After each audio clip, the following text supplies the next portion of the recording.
Hello and welcome to this week's Warriors HQ, your official midweek show. Coming up in this week's show, we've got highlights of our narrow 13-10 defeat to Ulster in Belfast.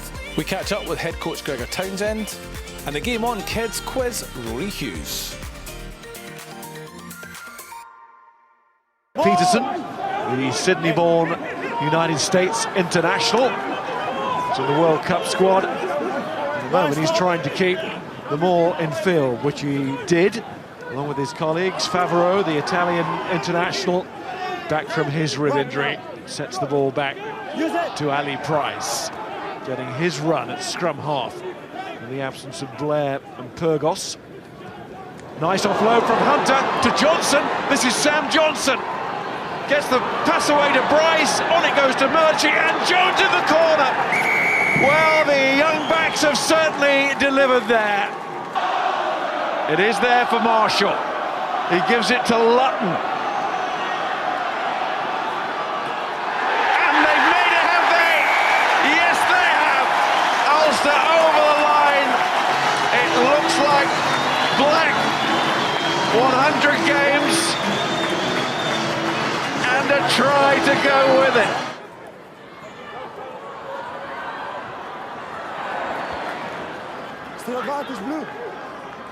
There's Hart as a kick to Naiyaravoro, and here it is! There is the losing bonus point.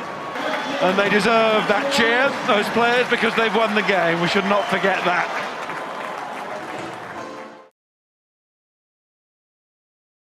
This week, former captain Al Kellock opened the Wooden Spoon Cafe, part of Fuse Youth Cafe in Shettleston in Glasgow, which offers a safe place for young people with a cafe area, gig space and an internet cafe. It's about giving a place for people to drop in, to relax. There are all sorts of different things going on throughout the building. Further education being part of it, but ultimately it's a place for youth to come in and grab a Coke or a coffee and enjoy themselves. This week we caught up with head coach Gregor Townsend to hear his plans for the squad for this season and beyond. This sort of time of the year when clubs start announcing new players for next season, are you active in the market at the moment? Yes, well we have looked at certain areas we need to strengthen. First of all, we're looking to retain players that we certainly want to keep, and the market has changed over the last 12 months, even the last 6 months. There's a lot more money now getting offered to players, whether it's to go to England, to go to France. You've got Southern Hemisphere players now which are going to France or going to Japan on huge money. So it's very hard now to recruit the highest level of player.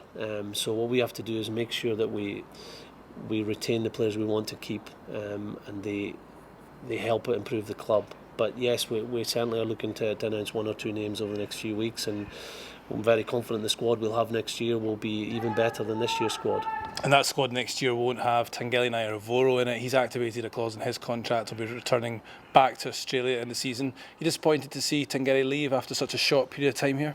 Well, we were always aware that it could happen. His contract was a 3-year contract, but he had a clause after his first year. If he didn't settle, he could go back to Sydney, and I think that he's done really well and he has settled well, but he's made that decision to go back to Australia.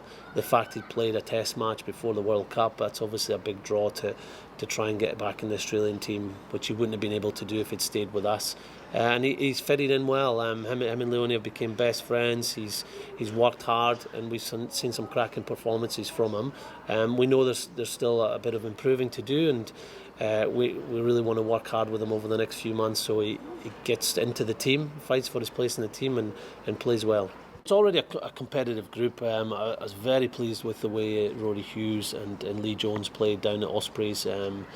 Very good performances, and we've got Sean Lamont and Tommy Seymour who are currently in the Scotland squad, and other guys, Junior Bullen Macau, who's been with Scotland 7. So we've got a competitive group, but obviously Tangeli leaving allows us to go and see if we can strengthen, and that's what we're looking to do. And we realise that the quality we've had on the wings over the last 2 or 3 years has helped the team win, so we're looking for a similar level of player. Glasgow Warriors and Scottish Power today kicked off a new secondary schools rugby tournament to help identify future stars of Scottish rugby. It's also hoped the Scottish Power Warriors Rugby Championship will provide further opportunities for pupils to take part in rugby at grassroots level across the west of Scotland. This week, the Glasgow Warriors Game On project, sponsored by Wooden Spoon, had a Q&A session with winger Rory Hughes.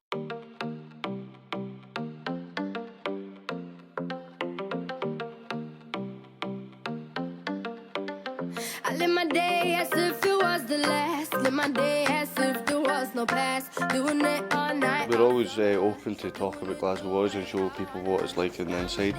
So having the boys come in and seeing how, like, behind the scenes Glasgow Warriors work and how the boys, like, the players think, it's always a positive outcome. It was a crush, but I couldn't get enough. It was a rush, but I gave it up. Oh, it's a great programme, especially because from where I'm about, they never had that when I was coming up from rugby. So I think having a Game On project, especially with a club like Glasgow Warriors, is a great thing for the boys and for the staff, and also for Glasgow Warriors itself.